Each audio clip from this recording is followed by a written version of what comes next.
We tell people to trust God and believe in God Right. and follow God. But do you really know God? Right. Oh, yeah. Do you really know his character? Do you really know who he is? Because maybe you have a hard time following him because you don't even know who the dude is. Yeah. What's up, everybody? Oh, yeah. Welcome to the Tug of More. Guys, we're so excited that you're back with us here on the Tug team. That's right. We're building a team here Yes. of Yes, people we are. that are tugging into more. That's right. Yes. It's hard, though. It is hard. It's not always easy because you're here and you want to be there. And there's a fight and a tension between it. And so that's what the Tug of More is. What's up? You having a good... Oh, Valentine's Day is right around the Yeah. corner. And as you can see, Whitney is dressed for I'm it. festive. I am not. We came on Sunday and Rachel and I were both wearing hearts and love because love is important to us. And our boys were wearing black and white because they don't care about love. We don't care about love. We've already got it. We already got it. So we're not searching for it. I guess. See what I'm saying? Yeah. So what about you? We haven't seen each other today until just this minute. So I haven't. Whitney and I, we work in the office and Yeah. we're usually bumming around all day. I haven't seen you. So what's happening? Well, our week this week is a little off from Yes. normal. Today we normally film on Tuesdays for Yes. the Tug More, but this week we're changing up our whole schedule, Right. Because we're doing 2 staff all days, which Yes. are like where we're getting away and we're talking Yeah. about like some vision and culture and calendar pieces, Leadership-y and things. Usually our staff meeting is On Tuesday. an hour and a half, but we're taking 2 whole days to Yeah. work through a lot of different things. So Yeah. we haven't seen each other. So I've been writing my message Yes, today. for For Sunday. So I'm trying to get together. So I did not come into the office. I went to a local coffee shop, Grounds and Gold, shout out. This week's sponsor, not true. And But if they want to. But if they want to. And so I was there working. Something really weird happened. Okay. Super weird. What? You always have a weird story. I What have happened? weird stories. So I'm sitting there and I have my big headphones on. What are they Yes. called? Like big Pro Maxes or noise whatever. canceling headphones.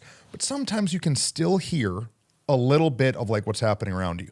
And these 2 ladies, they sit at a table like right in front of me and they're excited and kind of talking Yeah. loud. And so I can hear, and I keep hearing them say church. Church. And one of them's wearing a t-shirt from a church that we know that's right down the street. Okay. Should I tell you what it is? We just won't put it on camera. Yeah. Okay. And so they're from this church. And so I hear them really talking. And so I start to eavesdrop. Does anybody else do this? Do you ever do this? 100%. Julia's answering. So I just hit the button Right. on my headphones. So now it's not noise canceling. Yeah. Now you can hear everything. Now I'm listening to what these ladies are saying. You're not going to believe what they said. No. What? They said that their pastor asked this lady and her husband to visit more church and get saved so they could see our salvation process. Nuh-uh. I promise. And so she's talking about the experience and how great they loved coming to the church. Really? And she says, and so at the very end, the pastor, he gives the opportunity to, raise her hand. And so I don't remember her husband's name. She said her husband, he raises his hand. And then it was amazing. Right after, this guy, he comes up to us and he introduces if I himself. didn't actually know you, I would think you were making the story up. I know, I'm sitting there, I'm amazed. And now I like. But they don't recognize you? No, Yeah, so you gotta now put I'm your like, hood up? I literally like put my hood on and I'm like, dude, what Now is you're about to happen? Eminem in the coffee shop. And she says, yeah, he came and he gave us this card and he asked for our name. He gave us a Bible and then he asked if I had been baptized and he talked to us about baptism. And she was like, and so what? The reason that I wanted to talk to you is because you're over our usher team. And so they're there planning and strategizing how to do a better job at salvation. And I wanted to just high five myself. Yes. Because I was like, that's fantastic. But also go over there and be like, hey, Just so you know, we did a good job. You Oh, didn't have to thanks. pretend to You get could have saved. just called us and we would have told you, hey, anyone that's on the Tug team that's a part of any other church, if you have any information that you would like from us about how we do anything, we would love to share it with you. Yeah. You don't have to hide or show up in this secret mission. Just call us, email me, and we'll give you all of it. We'll give you anything that Yeah, we've got. it's really because funny. the truth is, we've just created a amalgamation of ideas we've seen at other churches. Amalgamation. That's Is a that the big word? Yeah. We've just went to a handful of other churches and seen how they did it. And we're like, okay, how can we pull this into our culture? but only like called them on the phone and went to them and asked them. We have never gone and sneakily been a part of a service and got saved. No. That's crazy. Yeah. Now, I have been pity saved before. Well, that's different. Where like the guy, when I was young, you know what I'm Yes. saying? And the dude's up there preaching, and he's like, if anyone, and nobody, and I'm like, I'll do it. I I see that hand. I And don't then there's always like 5 or 6 more. Yeah. So that was like way back when I was young. when you're young. That's funny. But so that was weird. That's super weird and interesting. But I have so many odd coffee shop Yeah, you do. That's why experiences. I was like, okay. I've got one other one I want to do a whole episode on, but we're not gonna do it today. What is it? About the whole like those. I heard 2 guys talking about how there's a shortage of pastors. Oh yeah. And it was like these guys were like kind of pyramid scheme vibes a little bit, you know what I'm saying? And they're talking about how there's this shortage of pastors and what they can do to recruit young pastors and how pastors. And I was like listening to them and I was like, this is not the problem. Right. The problem is that people that are called to ministry try and then quit because we predominantly suck at being nice to people. Correct. I was like, yeah, there's a lot of reasons, but yeah, I'm like, oh, I'm excited to record that episode, but we can do it another time. But yeah. So huge shout out to our salvation team. Yeah, good job, guys. You guys are nailing it. What a great testimony of like that it's working. Emerson and Aida, bang, bang, bang. They're doing a great job. We've tried a bunch of different iterations yeah. of how to navigate people. We had one year where we had an Easter where though people raised their hands, we got not one card.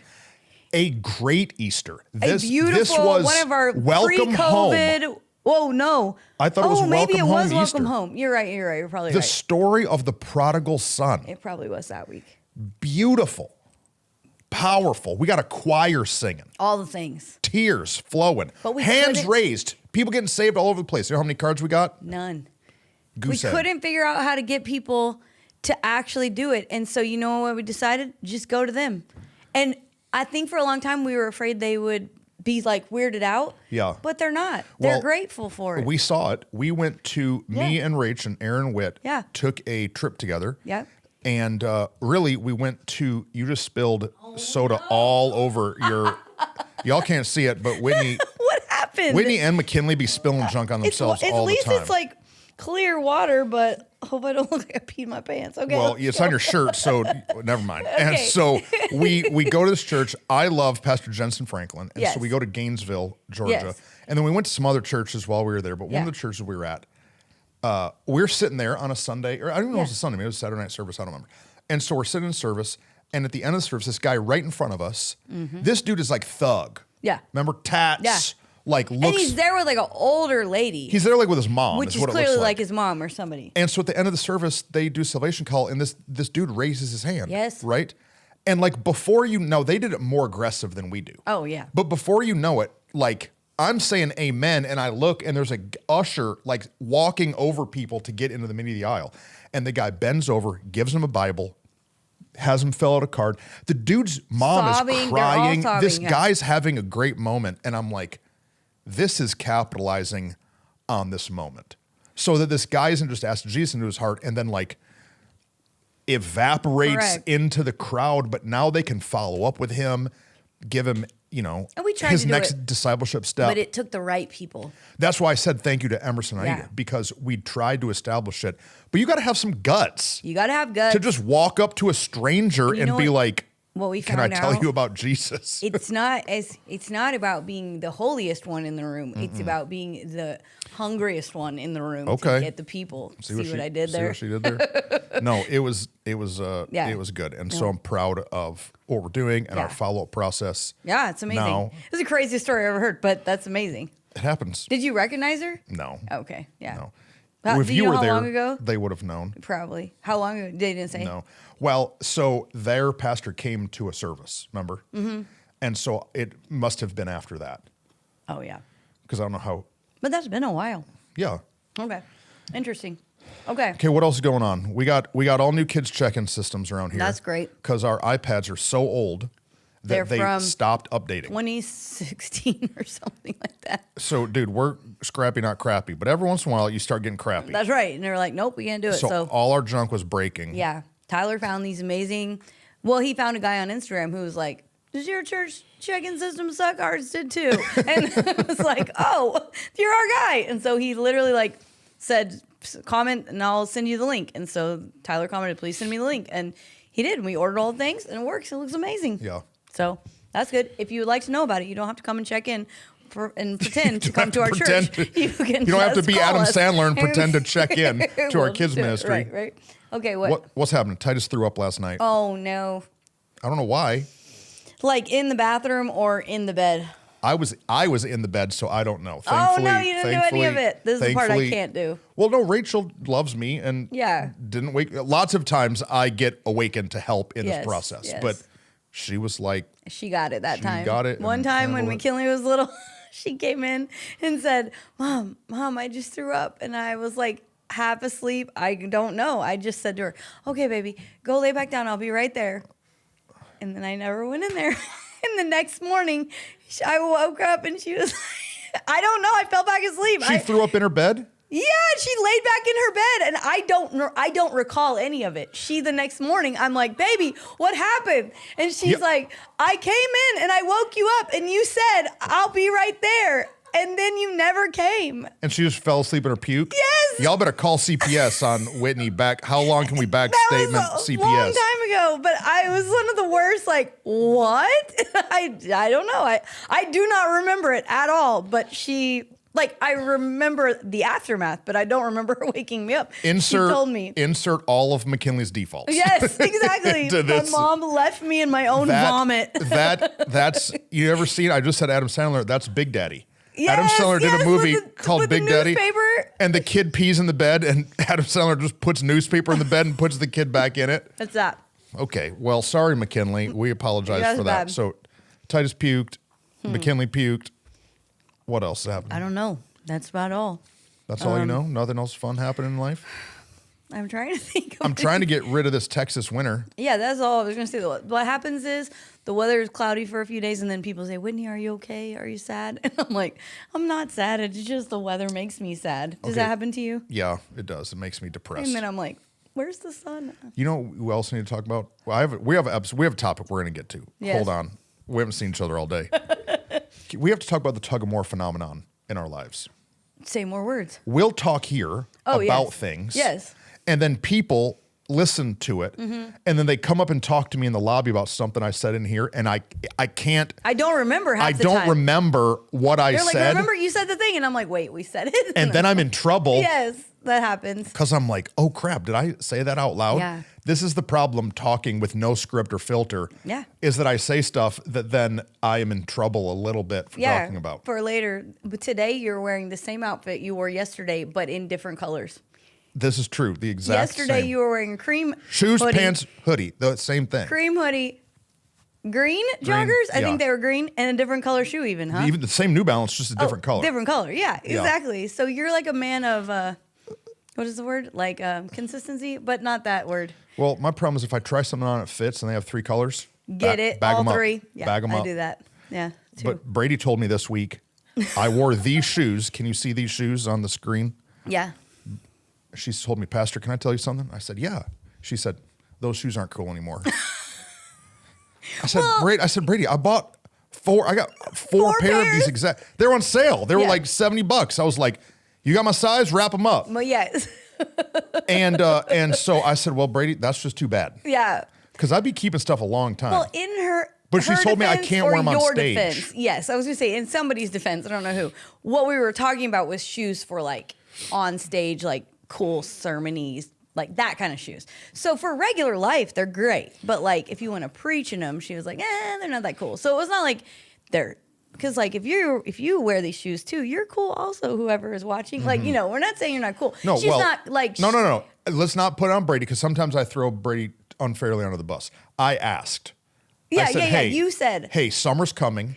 I need to prepare for a different wardrobe for the summer because my body has changed. Yeah. And so I sound like a girl in puberty. My body has changed. So I have to have some different summer clothing options than what I had last year. And you were asking all the different things. And what did she tell you? White t-shirt, jeans, and cool shoes. That's the best outfit you can wear. Yeah. Yeah. He still doesn't believe us, guys. No, well, the problem, I stereotype myself a lot, so I'll put an outfit on and then I think, I look like a truck driver, is what happens. So, like, jeans, white T-shirt, I feel like I'm in Grease Lightning. Right. This is what. This is in my head what happens is I'm like, this is not everyone stylish. in their generation said, what? I look like I'm Grease Lightning? Literally, the shoes she brought up for me to buy are the same shoes that my dad wears to mow the lawn in. Like New Balance. They're literally called dad shoes. Yeah, and I'm like, these are the ones you want me to buy? These look like you can buy them at Sam's Club. Mm-hmm.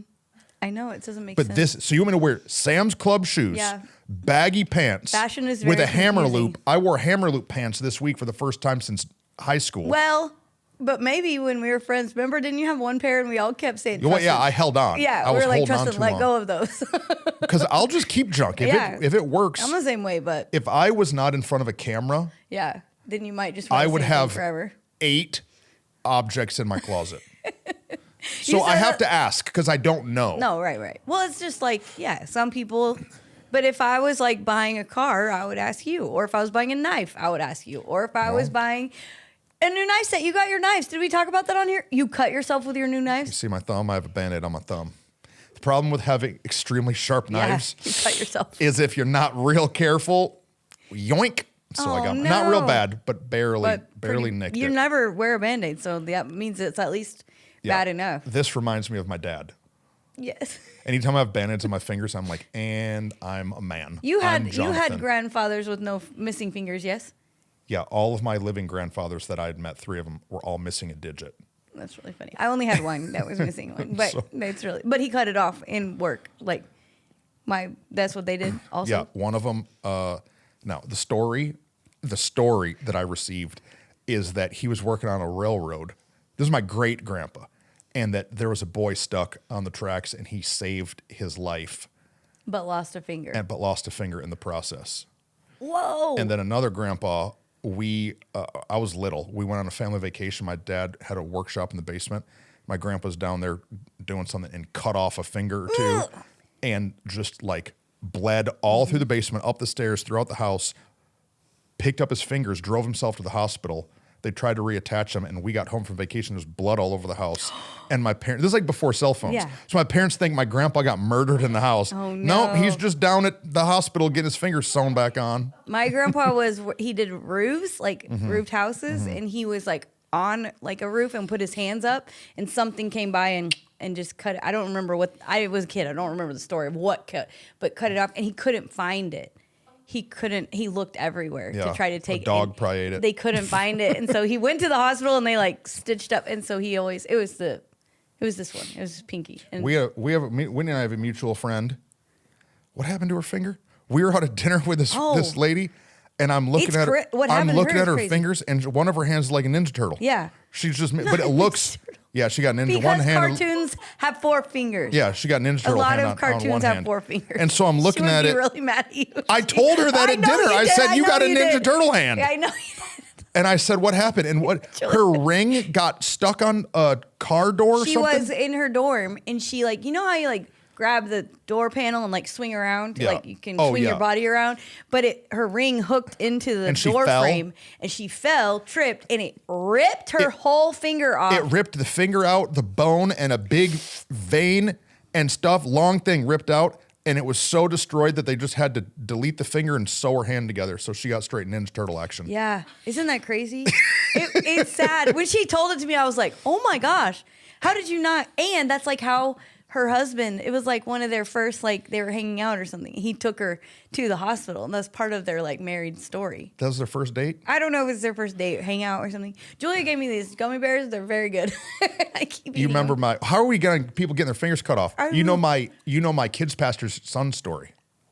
That's the worst story. This is the worst story you've ever heard. So my kids' pastor growing up, like I was a kid and he was my pastor. If you're listening, I'm really sorry. He was at the church office one day getting ready for kids' church, and they used to, be having construction paper and stuff that he was cutting. And his son was like 3, 2, and he's there with one of them big paper, the big like old school paper cutters. I can feel it. You can ask my mom this. I don't make these stories up.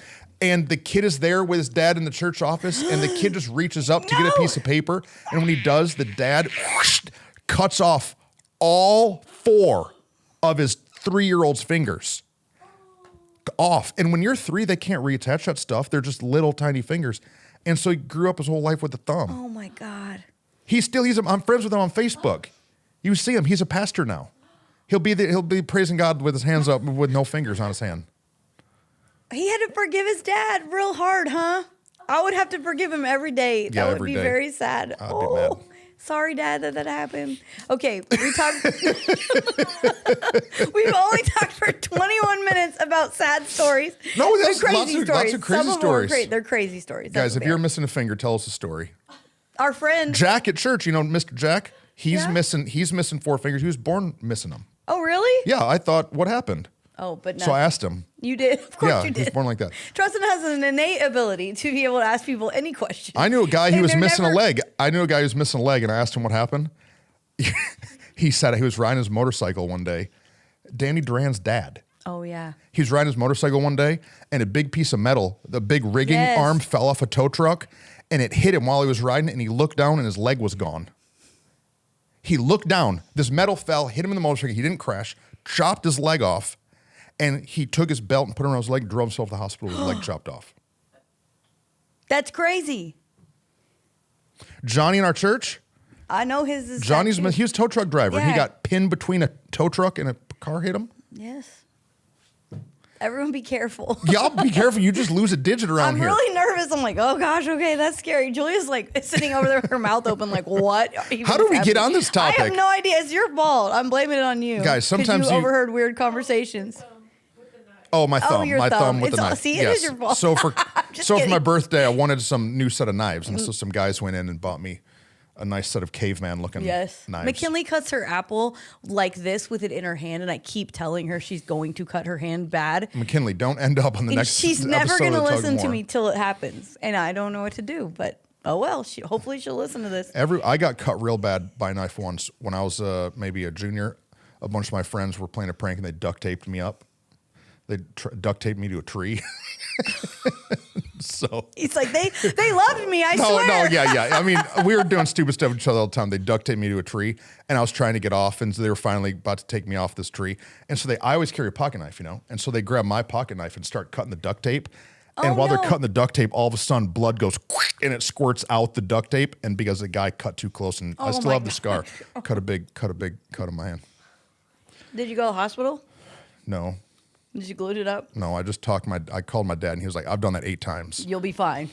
Put some dirt on it. Yeah, I was working at a youth camp one time. I was trying to put a screw in, and the tip of the Phillips head broke, and I hit myself in the webbing of my hand and drilled a hole through this muscle in my hand. And I called my dad, and he said, "Oh, I've done that before. You'll be fine." You'll be fine. I cut the tip of my finger off with a tomato slicer, Pampered Chef. You're supposed to have the guard, didn't have the guard. And look, Julia's gonna Yeah, buy I need us those, like on shark- like shark gloves.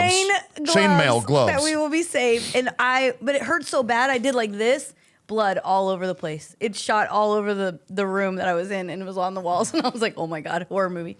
And then one time I cut my fingers when I was 10. That's all I got. I don't have very many good ER stories for myself. Thank God.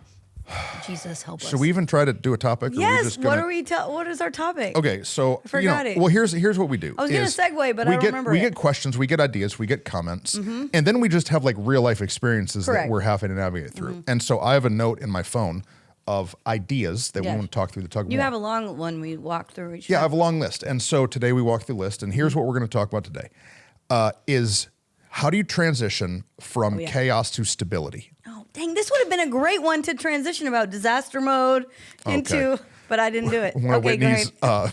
mediocre transitions. They're not. They're good. Okay, They're go. good, but they always make me laugh because I'm like, oh God. Okay. Can't we just say, here's what we're talking No, about it's today? always fun. Why not? Okay. Let me No. read what I wrote down. How do we transition, transition from chaos, disaster? The transition from disaster mode into stability. Okay. And so like this is something we've had to figure out because we've been in like disaster mode, when for the church, Yeah. like organizationally, when you're bailing water so you don't sink, Mm-hmm. you're not really focused on the compass of the boat. Correct. You're just kind of like oh crap. You're not noticing how fast you're going down your path that you're trying to get down. Right. Like You're not stopping miles and- per hour are and your Yeah. gallons of fuel. No, Yeah. you're just like, please don't drown. Yeah. And so we just now, like Yeah. organizationally, have started to feel some stability. Yeah. That we've been in the building now 18 months. Yeah. And, because the first The first year. year was literal renovation. Mm-hmm. And then just figuring out like how does the space work, Right. And then like masses of people not coming. Well, and then Just like people that didn't make the jump from Mansfield to Arlington, and so it's been like a rebuild. stomping out fires constantly Yeah, for yeah. 12 months, and so for the last 6 months, it started to feel like a little bit more like Yeah. Well, even stabilized. like first Christmas, first Easter, like Yeah. all of these like first events, you don't know how they're going to go because they're different than they were before. So it's like having to learn how to go from, Last year's set of- Christmas cookie craze was way harder than this year. Right. This year's was so easy and great 'Cause we had done it once. We'd done it before. We knew how to do it in this building and in this structure. So we realized also that we were kind of still in that like adrenaline disaster mode. And it was like, we have to take a deep breath and realize now we're stable. Yeah. Like, okay, so let's talk about it. Go. It's just so it's a challenge. It's Yeah. a challenge to go from transitioning from a season when something's crazy and hectic and hard, Mm-hmm.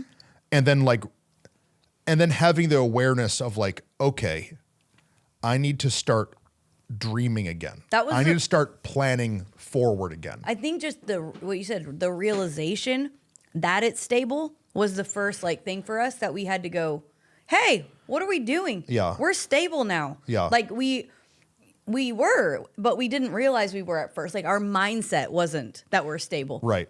We were stable. Our people coming was stable. The same people were coming. We knew what we were doing. We had everything ready to go.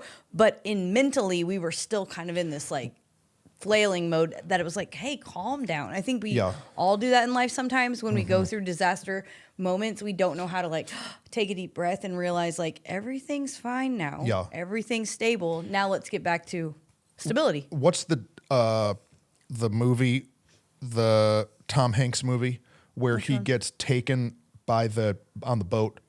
He's on the boat and it gets taken over by pirates. I'm the captain now. Yeah, That I'm one. the captain now. I forget. Captain Phillips? Something Or is like that an airplane one? No, I think that's right. I Captain don't Phillips. There's this scene at the end of that movie where he was like a captive of these guys and Yeah, thinks he's going to yeah. die, and they're in a lifeboat and all the things, where he finally gets rescued. Mm-hmm. And then I think he's in an ambulance, or like he's in a Mm-hmm. hospital ER. And it's the first moments that he's not know. Right. in danger. Yeah. But he's had to just keep it together in Right. front of his captors. Right.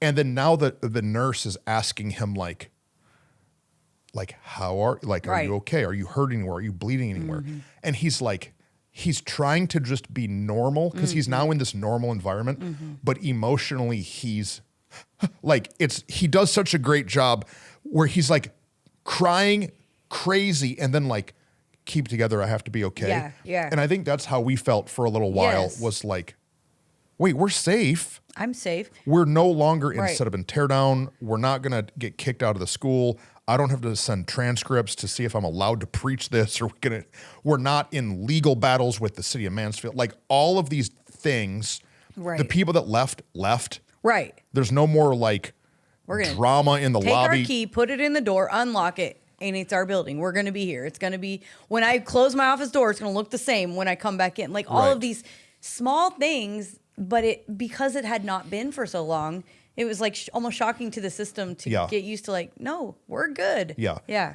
And so that was just something that we had to be aware of, that like we're in a different mode, and that's okay. Yeah. This Sunday, I preached and landed the series. We've been doing the ripple effect, and I talked about I talked about a bunch of stuff, but kind of landed on the idea that we need to live with high expectation. Yes. And I had a lady come up to me at the end of the service, and she said, "Pastor, I don't know how. I don't know how to have a high expectation because my whole life has just been like, stay safe." Oh. Because she related with what Rachel spoke first, with what Rachel said about how when your whole life is just stay safe and protect yourself and guard yourself from difficulty, you can't think forward. Like when Rachel and I first got married, she said this statement all the time. She said, "This is the nicest house I've ever lived in. These are the nicest plates I've ever owned. Right. This is the nicest refrigerator I've ever had." Like for years, she would say this, and it's because she grew up in great poverty. Yeah. And when you grow up in that, Rachel never dreamed about her wedding. Right. Right. She never, ever, for 1 minute, dreamed about a perfect wedding, being walked down the aisle by her dad in a white dress and a cake. Because when you're in poverty and trauma, you can't dream about better. Yeah. And that's true as leaders. Right. And that's true for our family. And like the last 4 years have just been a butt kicking all over the place. Yeah, just trying to survive and stay alive and not quit and not get swept up in the emotions of it and not, not lose my religion sometimes over like just being like, what the junk is even happening? Absolutely. And what we do in those hard seasons, and I think this will get into what we got to talk about, is we just start making operating systems. Right. In our minds and our emotions and how we talk to people. And like how you talk in trauma and in chaos is not how you talk in stability. Right. Like if the four of us were all going to dinner and there was a big car accident that happened in front of us. Right. Me and Aaron have done things like this. Yeah. We would jump out and immediately start shouting at each other direction. Right. Grab this, go there. Yeah. We are not saying, how are you feeling? Right. Like we're not being gentle in any way. Right. We're accomplishing a task of saving a person that's been in a car accident. Absolutely. But if me and Aaron are him and I just had breakfast or lunch this week together. Yeah. We just sat and talked and laughed and cried and talked about all kinds of things. Lots of feelings. Lots of feelings. And that's how hardship is sometimes. Yeah. And that's how it can be with your wife. That's how it can be with your staff. Like the way that I talk to Enrique during setup and teardown should be really different than the way that I talk to Enrique now that stuff's stabilized. Yeah. No, you know what I mean? Absolutely. When Aaron and I were young, we went through some financial, change. He went through job changes, some financial hardships. And I remember, for a long season, it was just, I hope we can pay our mortgage. I hope we can pay our mortgage. I hope we can pay our mortgage. So because of that, we never then dreamed about what's our dream house. Yeah. Because it's just, I want to pay my mortgage for this house that I don't want to end up, getting evicted from our home. Right. And when we moved here to Texas, everything started to slowly stabilize.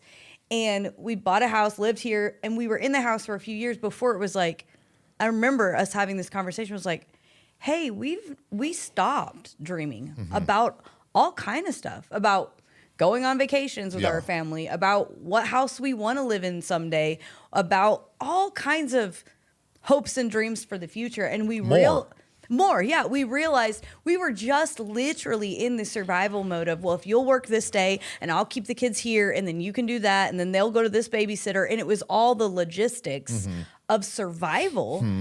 And because of that, our marriage was not what it could be because we were just partners living in the same house, roommates almost, getting our kids to the right places and then making sure we check the boxes of our work rather than all the things, when you first start talking and dating somebody and you just have all the dreams and plans for the future. And we realized hey, if we don't make a shift, we're just going to end up dive bombing when we don't need to. Right. We're now stable. We now can put some money away to go on a vacation every now and then, or all kind of things that we had just completely almost turned the page and just forgotten about almost. Turn the page is a good term. Yeah. Have you turned the page? Yeah. Yeah. If you're in a different season, there's an intentional conversation or mental shift that has to happen of, okay, we're turning the page. Like you said, logistics. And it's easy to get stuck in that. Yeah. Like Rachel and I our kids are 10 years younger than your kids. Yeah. And so we're still in the pick them up, take them here, get them the shoes, are the lunches made? we're still very much in that form of a lot of our communication. Right. And so, but as they're getting older, we're both having to realize, hey, it's getting easier. Right. Or the weight is changing. Right. And so that means that Rachel and I can't just talk to each other in bullet points. You know what I mean? Absolutely. We have to spend time. We have to just, I've talked about it before, that God told me you have to just become friends with your wife again. We have to be friends, but that happens through a mental decision. We're in a new place. Right. Let's act different. You remember years ago in the transition of you like stepping into leading and us like trying to keep this place afloat for real. There was a long season of where it was just like, we've got to get the work done. And so we were mentally exhausted all the time. Yeah. Therefore, we were also physically exhausted all the time. And I remember it was like, I don't know, a few years into it, it was like, wait a minute. Things are stable. There's money in the bank. We're not closing the doors. Everything's going to be okay. We've got to stop. We're not tired like we were. This breakneck pace. Yeah, we're not exhausted every night. We have to stop saying I'm so tired. I have to stop saying, oh, this is exhausting and hard. No, it's not. It was. Yeah. But it's not anymore. Now we're in a whole new place. And it was like we were almost talking ourselves into to stay into the chaos rather than to look and accept and to go, wait a minute, look what's happened. And I think often we can just get ourselves in a loop of saying the same words that then sound familiar, which then just establishes the same patterns over and over again. And then we're driving into ourselves that we are where we were. Right. Golly, it's so true. I was just thinking, I had a conversation with a lady this week, and her husband went through some really tough stuff, and then they came to the other side of it. Well, then they had one day that was a hard day. And she felt like they went all the way back. And I was like, wait a minute. It's so good. You didn't go all the way back. You just had one day of a setback. Yeah. You've come all this way. Yeah. We're human. We're going to have a hard day. Like Yeah. we're going to, Aaron and I are still going to have times that are financially a mess. Yeah. But it's not the same as it was before. Right. And if I see one hard day as all the way back here, then I'll never get out of the cycle. But you get triggered. Yeah. But you shouldn't stay triggered. Right. Like, I get triggered of people say things that make me feel like something I experienced Before. 10 years ago. Yeah. And so for about 8 minutes, Right. I'm emotionally triggered by that thing. But then I have to realize, wait a minute. I'm in a new season. Right. These feelings are not true. Correct. Feelings are liars. Correct. Your feelings lie to you every day about so many things. It's true. That I have to decide, like, Truston, don't listen to this. Don't listen to this feeling. No, it's so Look good. at the reality of how many good things are going on in your life. Absolutely. Rachel said that phrase this week. It's not about feelings, it's about foundations. Yeah. And we have to really pay attention to the foundation that we're building for our life. I think that sometimes we don't take it as seriously as we should. That we can live off our feeling instead of going, no, I'm not going to let that be. Yeah. Those people who said those words are not the same people who said it before. Yeah. They're not maybe even saying it with the same tonality, or maybe they're not saying it with the same intention. But if I don't be intentional to go, wait a minute, what am I building for my heart, for my mind? Then I will get back into this cycle of chaos. And it goes every direction, whether it's like mental chaos to mental stability, physical chaos to physical stability. You hurt your hip the other day. Yeah. And you said to me, I don't want to go all the way back in my health journey. I'm like, well, bro, you're not anywhere near where you were before. Yeah. But it sucks. You got to sit it out, let it heal. Yeah. But and then you're like, you're right. I'm not anywhere near. I'm going to be okay. Yeah. And it's like, we have to help ourselves stay out of the chaos that we want to, as humans, jump back into. But having this conversation with those that are close to you is really important. So if you're married or have older kids that can understand this idea and you've came out of a heavy time, it's really good. Talk about that was really hard. Man, that was tough. That was so difficult. But we made it. Yes. We made it out of that. And so here's where we are now, and kind of turn the page, flip the I was just talking to one of our younger staff, and I told him, I felt like, dude, you're not in another chapter. You're in another book. Right. You're now in a whole other book of life and manhood. Right. And identify this new season, this new book that you're now in, or else you just keep viewing yourself back here. I heard a deal, this is a little off subject, but I heard a deal about how in a lot of cultures, when a man or woman turns 25, they have a big kind of celebration that now you have became an adult. Yeah. Because like your cerebellum doesn't fully develop or something until then, right? Yeah. And that like biblically, a lot of the father's blessings would happen at 25. And I wish that I would have known that because I don't know if I really believed I was an adult. Right. Until maybe I was 40. Because there's, you fill out these forms and there's the box you check that's like 25 to 30, right. 40 and up. 40 and up. And there was this like, and part of that is the denomination that I grew up in was like, if you were under 40, you were not allowed to really be anyone. You do were anything. pat them on the head, buddy. you're a kid. Yeah. And I wish that I would have known, oh, wait, hold on. There's a big difference between 18 and 25. Huge. I wish I would have Huge. grabbed that, and I think it would have helped my confidence a little bit earlier. No, it's really smart, actually. So I'm like, at 25, I don't know what I'm going to do for my kids, but I'm going to do something. Right. It doesn't mean I'm buying them a gift. But it means like But I'm the laying my conversation- hands on them, correct. and I'm declaring like you're out of childhood. Yeah. You're a man. You're a woman. I don't know what it means, but we have to have the awareness to do that to ourselves sometimes. Correct.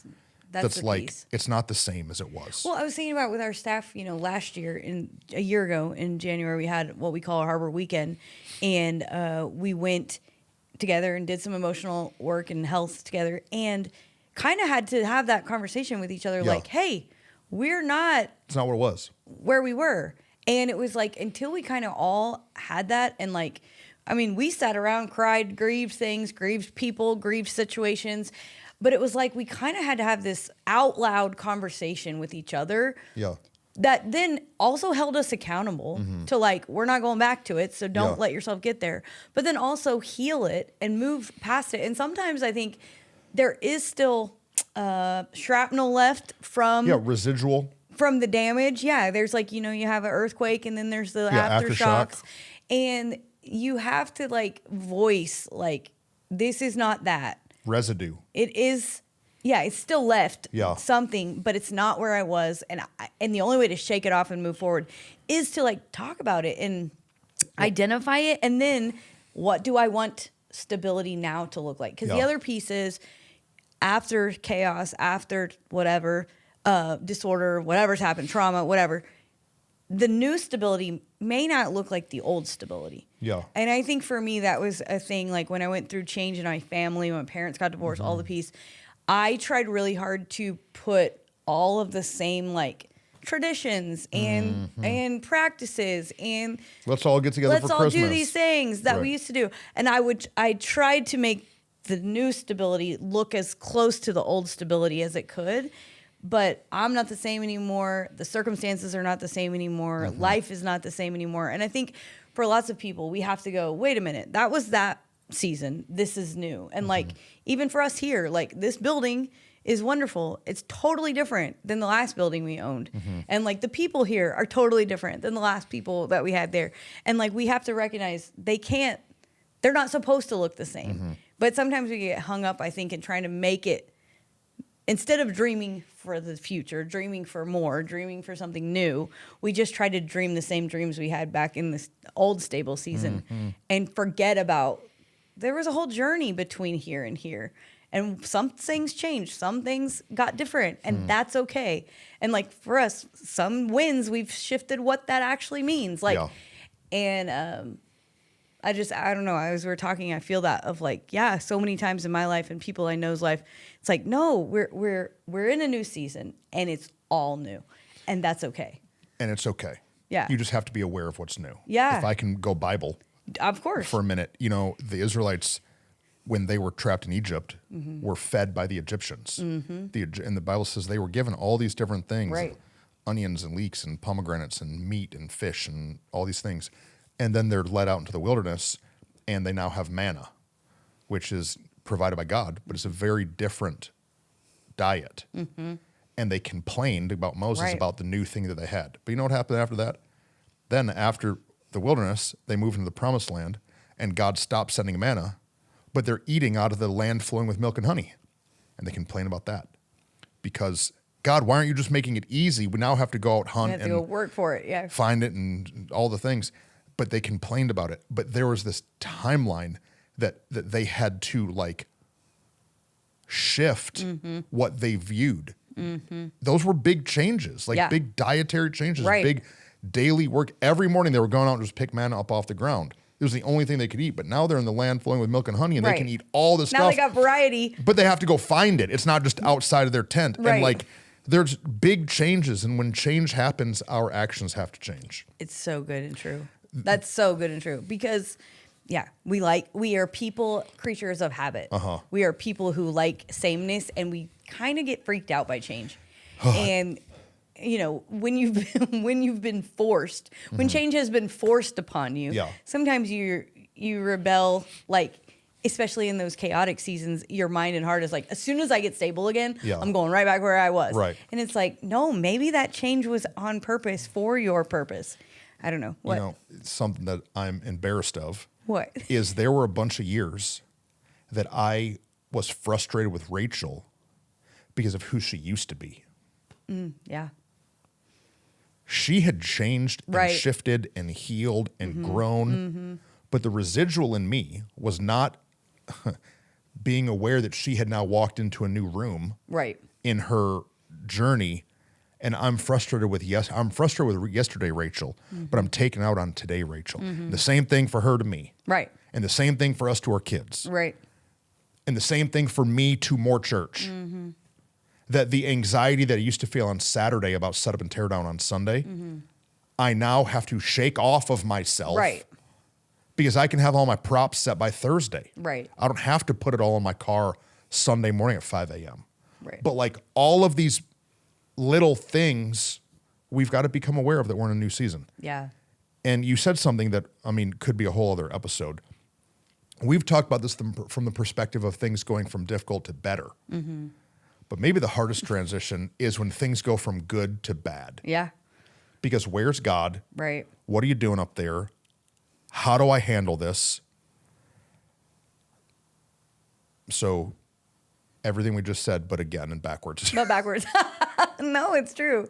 It's being, man, that's so good. It's hard. And I think that was even hard for us in some, like in the COVID seasons, recognizing it.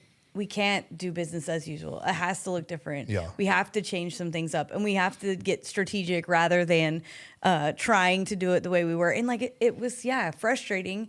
But we kind of had to make a choice of like, I can either be angry and upset about it, or we can just make the adjustment and make the jump. And I think sometimes we get stuck in our lives, angry and upset about things Yeah. going bad without making the adjustment to actually get to the other side of it. And when things are going bad, we want to place blame. Oh yeah, that's true too. We want to place blame on either another person or we place blame on ourselves. What I had to swallow is that what we were experiencing wasn't my fault. Right. Right. But I internalized all of it towards my bad leadership. Right. But maybe you're going through what you're going through not because you screwed up. Right. Maybe you did. But No, maybe it's right. not a screw up on your fault. It's just the circumstances, the cards you were dealt. And like have some empathy for yourself or have empathy for the other person. Because it's easy to just start fighting with your wife because something is happening in the world. And it's like, no, let's not fight with each other. Let's fight that thing. The thing. Yeah. Yeah. Well, because we tend to fight at the safest places, which then Yeah. causes. Or what we see. Yeah. Yeah. And it's like, oh man, no, that's really true and good. But gosh, it's hard because the truth is life is full of stability and instability. Yeah. Stability and like, what is the thing they say? If you're not in a storm, then you're either coming out of one or walking into one. Yeah. Like, there's always going to be valleys and mountains and plateaus of life, and it's like we have to get good at adjusting to those things, or we're just going to live in the like in the roller coaster of the emotions that come from it. Well, a hard part too is that sometimes it's going really good over here and really bad over here. Yes, that's confusing. And how do you go from like yay and ouch? It's so confusing in different places. I've said to you, like, why is all of these things going up and to the right, and this thing is like staying still or going the opposite? It doesn't make sense. And sometimes, like, you have to let go of it, because what I try to do is white knuckle figure it out.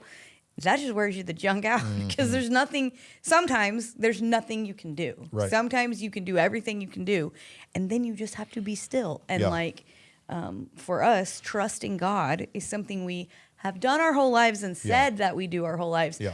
But then sometimes as an adult, you realize maybe I'm not actually trusting Him. You got me thinking about what I'm preaching Sunday. Oh, there you go. We tell people to trust God and believe in God Right. and follow God, but do you really know God? Right. Oh, yeah. Do you that's- really know His character? Do you really know who He is? Because maybe you have a hard time following Him because you don't even know who the he dude is. Yeah, it's really true. It's All good. right, what's up? Is that it? Yeah, You got that any was more good. cut your finger off stories? Oh, I got another one. I had a science teacher when I was like in 6th grade, who she was missing 2 toes on her Oh. foot, and she told us how she was missing these 2 toes. She had a tattoo of a turtle on her foot, and one day she wore like Yeah. open toe. Yeah, like, something. you got a turtle tattoo. You know, I'm a little what 12-year-old Truston. Like, you going to hell? You got a 12-year-old. You got a tattoo. You're on your not foot. going to my level of heaven. Yeah, That's for sure. Yeah. And so I'm like, why do you have a turtle tattooed on your foot? She said, do you want to know the story? I said, yeah. And she tells the whole class that when she was a little girl, there was a turtle in her front yard, and her dad's No. mowing the lawn. And she runs over it and goes to kick the turtle out of the way. And when she did, she kicked under her dad's thing, and her dad chopped 2 of her toes off. And so she was missing 2 toes on her foot. my So she got a word. turtle tattooed on her foot. That's crazy. The only other cut finger blood. How do I got all these stories? You do. I'm like, the only other one I know in my family is when we were doing 4 services. Easton, he'd be breaking drumsticks all the time. Oh, yeah. And then one day he like broke him, but you saw blood go Well, everywhere. he hit his finger on a cymbal. Oh, is that what it was? He hit the finger. he ends. hit, and between the drumstick and the cymbal when he hit it, that's a lot of pressure. was a lot. And it cut his finger bad. And so in between, so he's like drumming and bleeding, and you can see it. I'm like, oh my gosh, he's bleeding. I don't know what's happening. He finishes like whatever. Thankfully, I think it was like maybe the last song. I don't know. And we get off. He gets off stage, and we go. And at that time, we had an urgent care like right across the parking lot. And we take him over there, and they glue it up. And he's like telling him, I have to be back at this time. And so they glue it up and tape it up and all. And he's back for the 3rd service by whatever exactly right when it started. And it was like, oh my word, what? But then we had to clean the blood up after the 4th service. So Blood and guts around here. that's what we do around here. Keep going. Tape Did, it up. did your finger fall off? Keep drumming. Tape it up and keep going. Tape a stick to your foot and get up there. We were trying to be like, this person can do it. Then he was just like, no, I'm going back. Okay. So I don't know. I don't have very many other ones. That's good though. I'm glad. No, that's and these I are don't not need these stories gloves, you Julia. want. Don't worry. I do. I might need them. But you might need them. All right, guys, share your stories. If you have a question, let us know. Oh, I know one. Remember when Titus ripped his toenail off his No, his fingernail. off his. He got Rachel's at Target, and Yes. Titus got sick of riding in the cart. He wanted to ride under the cart. He climbed under it. So he's riding under the cart, and then he goes to touch the wheel, and he touches the wheel, and as he does it, grabs his fingernail and rips his whole fingernail off. That was bad. How old was he, do you think? Little. 2? Yeah, So we because had to I take him came to- and got Lily, and Lily was Ugh. probably only 3. Or I remember. So we took him to Cook's Children, and they had to give him a shot in the finger, and they just pushed his old fingernail back in because it had to keep the shape of the fingernail better or something. He doesn't. But they were telling us horror stories. They were like, his fingernail's going to grow back. He's going to be looking like a weirdo his whole life. But it grew back. It grew back. One time when I worked at the dentist office, see, once you do it, you can think of him. Yeah. This boy came in and he got elbowed in the face playing basketball, and his 2 front teeth fell out. But if you keep them in milk and you take them to the dentist, I did not believe it. They put them back in, and they grew back together. Like they grew back in. I don't know. They said that some point in his life, like in his, they might like rot and fall out. But they were like, no, the gum will heal. But I don't know. They did. So that was the gross, scariest thing I ever saw. I had a girl in my youth group that one of her toes, she didn't have a toenail, and so she just painted on her skin a toenail with her toenail polish. Oh yeah. And it looked like she had a toenail. You know who it is? Oh yeah, I do. I knew another kid on one toe. He had 2 toenails growing out of it. We called it the devil toe. 2 toenails? Yeah, they grew like this, like a V out the end of his toe. He need to go to the podiatrist. He need to go to our podiatrist friend. Our handsome podiatrist. Yeah, we have a guy at the gym. He's handsome podiatrist. Exactly what He's he like is. 6'5", full dark beard, doctor, good personality. His weights the other day. I was embarrassed. Oh yeah, when he stole his weights. But yeah, he's a nice. Yeah, we should call him. Your friend should call him. All right. That's all we got. See you guys. All right.